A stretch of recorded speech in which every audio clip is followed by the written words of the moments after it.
यज्ञानतपः कर्म न त्याज्यम कार्यमेव तत् यज्ञौ दानं तपश्चैव पावनानि मनीषिणां अर्थात જે કાર્યોમાં બલિદાન દાન અને સ્વસુધારણાના કાર્યોનો સમાવેશ થાય છે તેને ક્યારેય છોડવા જોઈએ નહીં અને હંમેશા કરવા જોઈએ। હે અર્જુન, હું આ કાર્યોને શુદ્ધિકરણની પ્રક્રિયા માનું છું અને જેઓ જ્ઞાની છે તેઓ આ હકીકતને સમજે છે।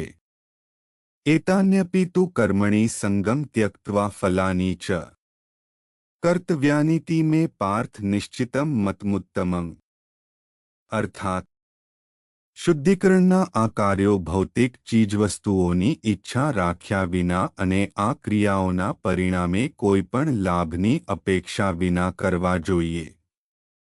હે પાર્થ, આ મારો નિશ્ચિત કરેલો ઉત્તમ મત છે।